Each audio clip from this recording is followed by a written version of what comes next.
Jessie and Judy were walking home from school, and it was just like any other day, except for something bad and sinister in the news once again.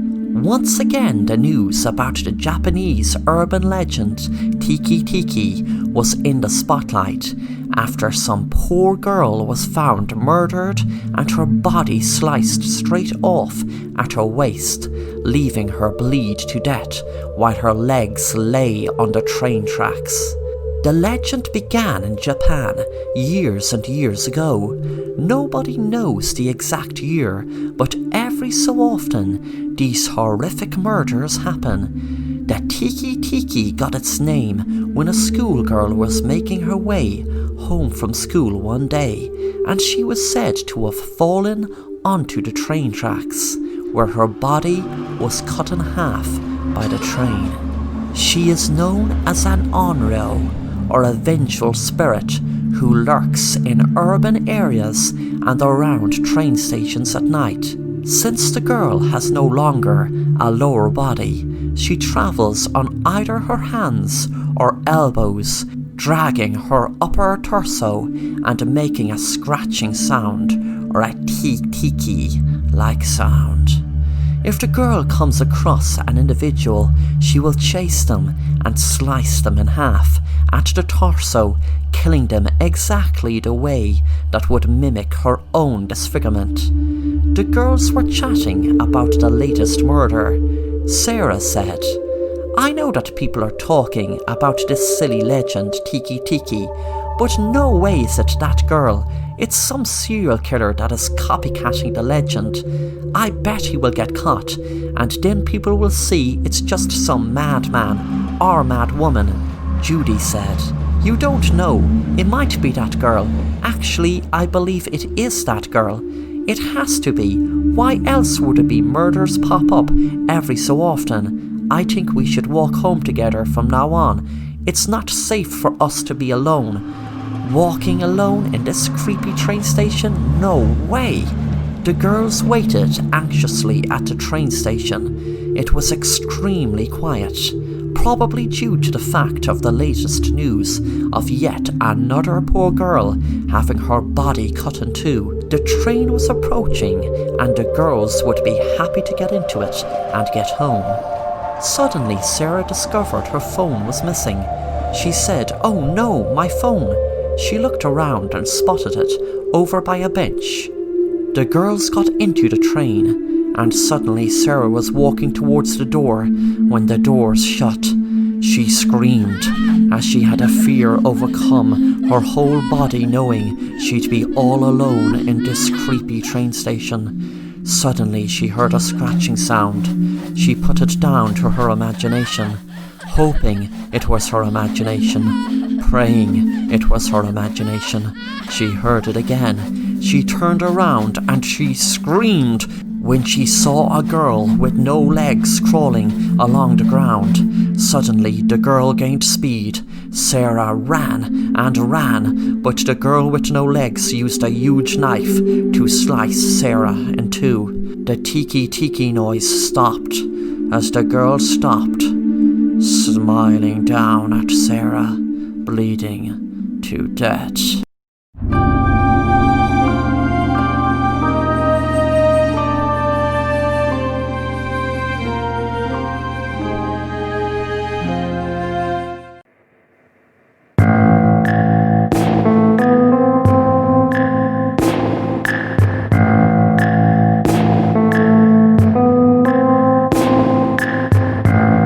Hello, this story is about a boy called Jason who one day had an argument about whether real magic does or doesn't exist.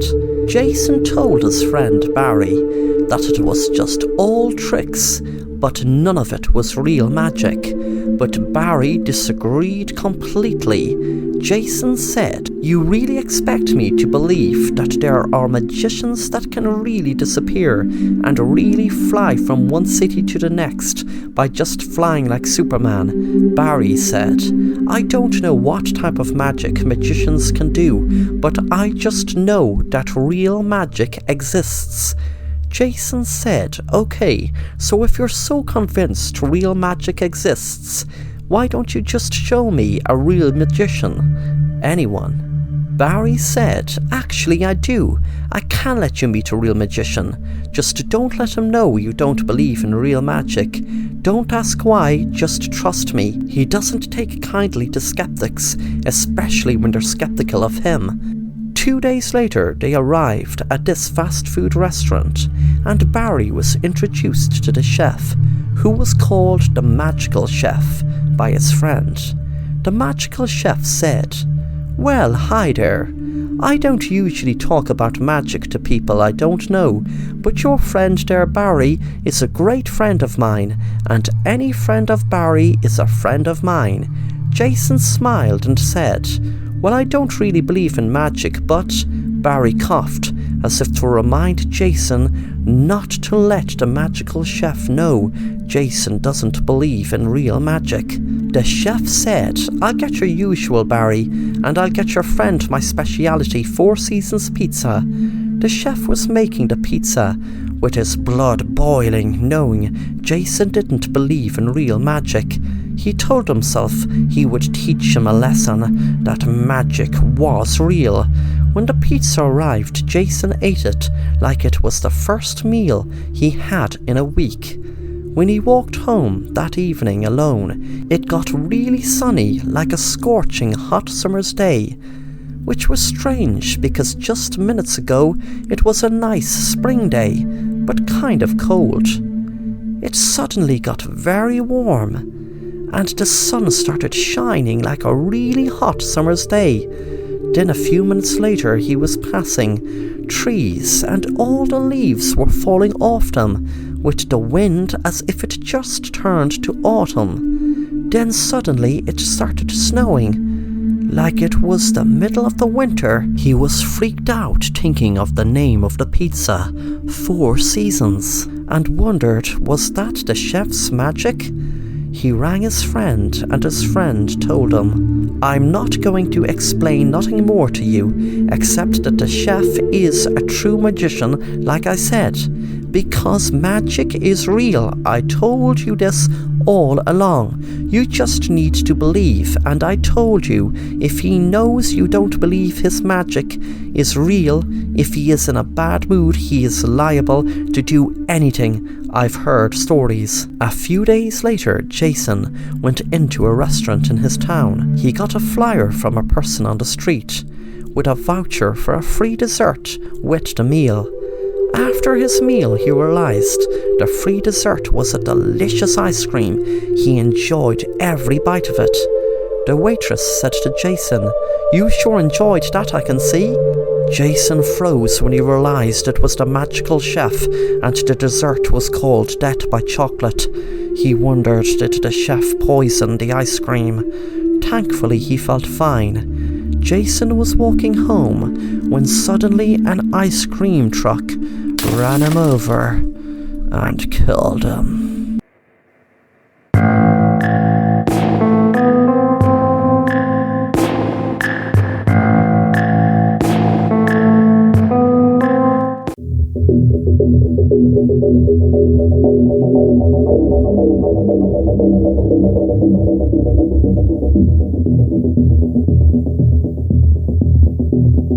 Mark was on his way to a psychologist for another appointment. He was tired of people saying he was deluded, not believing him. He saw weird things more and more lately, but what frustrated him so much was no one believing him. He knew what he saw was real. He reached the building and went inside and took the elevator to the 3rd floor where his psychologist had his office. While he was in the elevator, he was thinking of what to tell his psychologist this week. In the office, Mark's psychologist spoke. "Oh, Mark, don't worry. We are going to get to the bottom of this.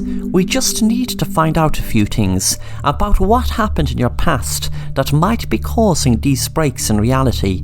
I am going to show you a few drawings, and I would kindly appreciate if you told me what you saw in them, please."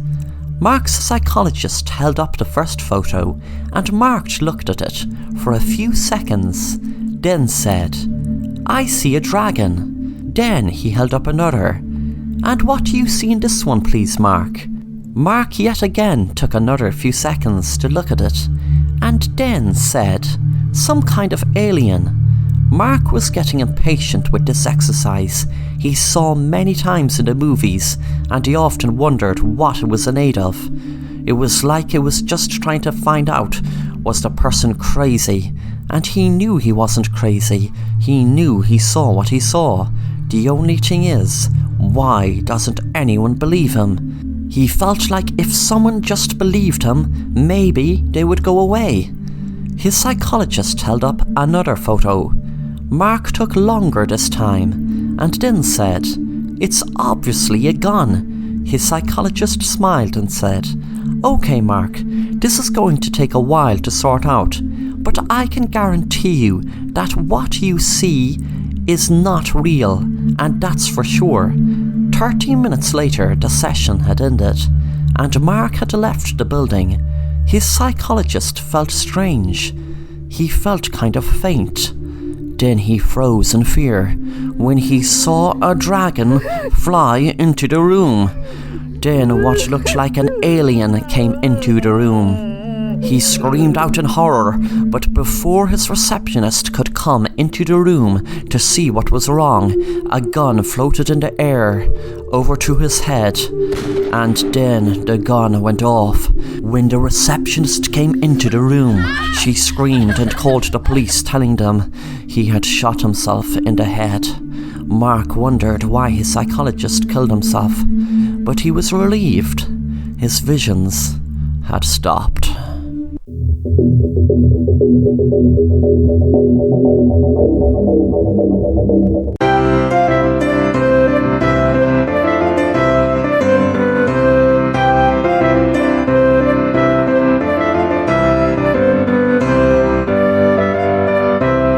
Me and my friend Mike were hanging out during our Christmas holidays. We were playing computer games. We were enjoying being inside in the cozy house as it was cold outside, but we soon got tired of being cooped up inside, so went out for a walk up the road from my house. We passed an old house that people said was haunted. My friend asked me, "Is that really haunted? It looks so cool." I said, "I'm not sure is it haunted, but people say it is." My friend said, "We should go into that house. It would be so cool." I said, "No way, I don't want to go in there. It's really old. Even if it's not haunted, it could fall down on top of us." My friend laughed and said, "Come on, if we don't go into this house, we will be laughing about this in about 20 years' time, laughing that you were scared to go in." My friend laughed again. I didn't give in, so we just went back home playing more computer games. I didn't see my friend anymore after that, as he had moved to the next town, and there was no social media back then that people could stay in touch with. 20 years later, I was watching a Christmas movie on TV, and there was a knock on the door. I got up to answer it. Before I answered, I could see a young boy with what looked like a bag walking out on the road. I looked down at my footstep and noticed a paper. I picked it up and read it. The heading read, "Young boy's remains found during the demolition of an old house." It continued to explain what I knew was my friend. I wondered how he could have ended up in the house, as we didn't go in that day. I went back inside and sat down on my chair. On Christmas morning, I was opening my gifts and came across one that had no name on it. When I opened it, there was a note inside, which read, "If you had just gone in that day, 20 years ago with me, we would be laughing about it a different way. Today, like I said. But now I'm dead, as I went in myself a week later and was killed by a guy dressed as Santa Claus." Suddenly I jumped as my doorbell rang. I wondered who it was, still in shock by getting a letter from my friend who was killed by a guy dressed as Santa Claus 20 years ago. I didn't even realize he was killed until now. I just thought I didn't see him since he moved town. The doorbell rang again. I snapped out of my daze and went to answer it. There was a guy dressed as Santa Claus, holding a knife, and he said, "Happy Christmas." He stabbed the knife into me as I was lying down on the ground. I knew I was dying. The Santa Claus smiled down at me and said, "That story in the paper was a bit fabricated. They picked up on a little white lie. You see, it was me who killed that guy, dressed up as Santa Claus." Yes, you guessed it right. If you guessed I am your friend. Yes, I was your friend. Until they put me away 20 years ago, and they put me away for 20 years. They said they'd only put me away until I was 18. But this annoying guy got a bad beating in the place they kept me. It's amazing and funny how they picked up on a little white lie 20 years later.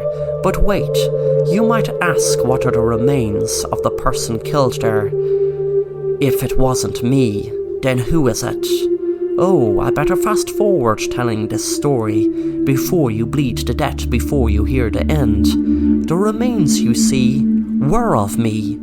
The bastard cut my fingers off and knocked a few of my teeth out in the struggle when I killed him. Wasn't it coincidence they only discovered it 20 years later, exactly from the date we went into that house? Yes, I keep a diary, that's how I know. I gave an anonymous tip because I knew that my mom had told everyone I went missing. They didn't want anyone knowing their precious little son was locked up in an asylum. They just threw me in there and forgot about me. They said I was missing, and that's why the paper assumed it was me that was killed in that house. After all, the media didn't know there was no man killed there that day. They were so good in covering up my disappearance. I would have never been locked up if that Santa Claus didn't attack me 20 years ago. It was self-defense, but they didn't see it that way. He went crazy shouting it was his home. He kept saying he wasn't going to get out of there. I didn't care if he wanted to live there or wanted to run out and never see the place again. But he took out a knife and attacked me. But luckily I learned martial arts and I protected myself. But they treated me like the criminal, not the victim. But now you will be a victim. You are a victim. And soon you will be a dead victim.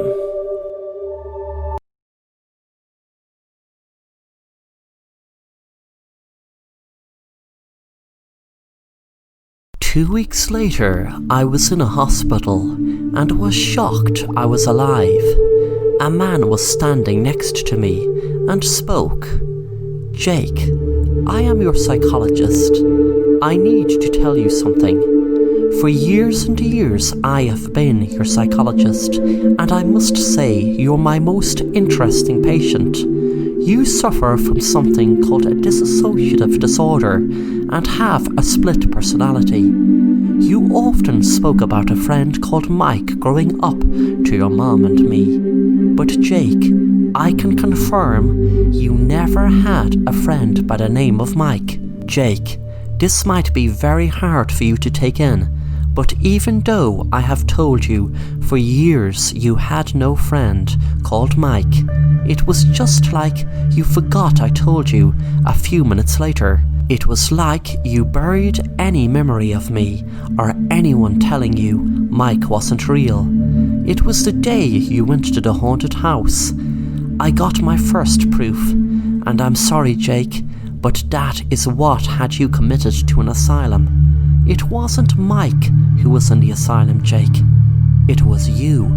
The hidden cameras around your house took footage of you playing a computer game, talking to Mike, who wasn't there. And he was never there, Jake, because Mike didn't exist, except inside your own head.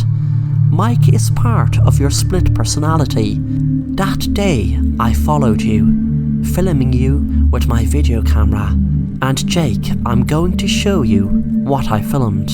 The man held up his phone and a video played. It was me outside the haunted house. And then I was inside the house, punching into thin air. Then I felt faint when I saw myself cut off my own fingers and pull a few of my teeth out. The man took the phone away and said, Jake, after I showed this to your mom and the authorities, etc., we had no other choice but to have you put away in the asylum. I tried to whisper, and the man didn't hear me, so he came closer. I took out the fork I kept from dinner and stuck it in the man's eye, then said, you should have left me and my friend Mike alone.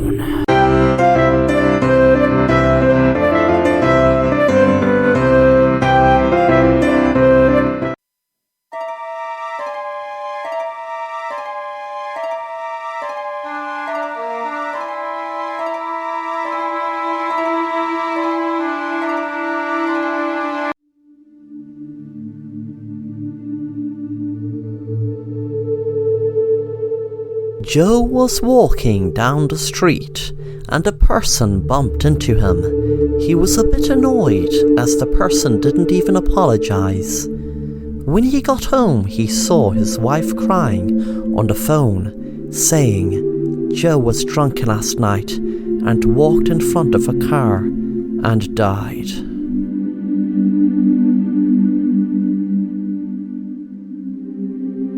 Jeff couldn't speak. He couldn't move or breathe. He regretted not getting cremated when he realized it would be like this inside a coffin.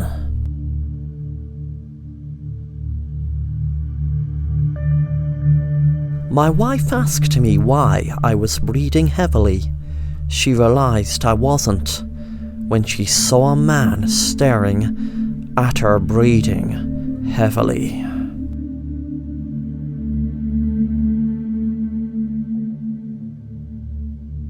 I froze watching the girl look in my window, knowing I was on the 20th floor.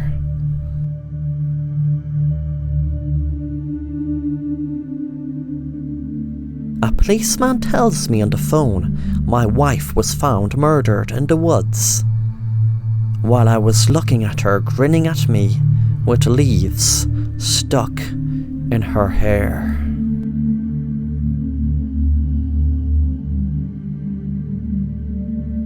Don't be afraid of monsters. You won't see them under your bed, in your closet, on your right side, or on your left. Just don't look up. The monster will attack you if it knows you see it clinging to your ceiling.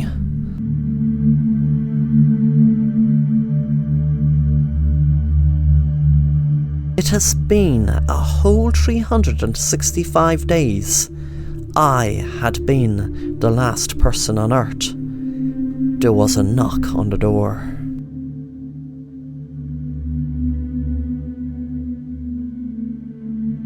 I heard the scream across the room, but my eyes can't open and I can't move.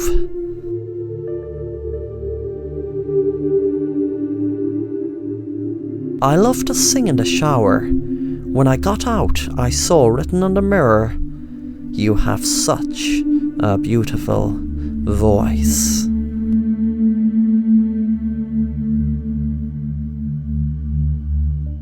Jason watched the children play. Oh, how high they swung. Then he realized it wasn't a game, but a rope from where they hung.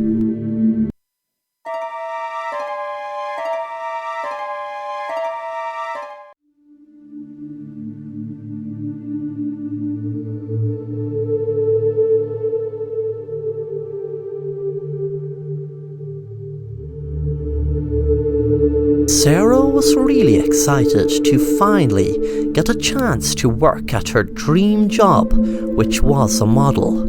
She got a letter through the mail offering her a photo shoot at a really exclusive model agency. It was really big in the modeling world because no one actually knew who the photographer was or who the models were, but they were featured in big magazines and big art exhibitions. Sarah used to like the gothic style of the models.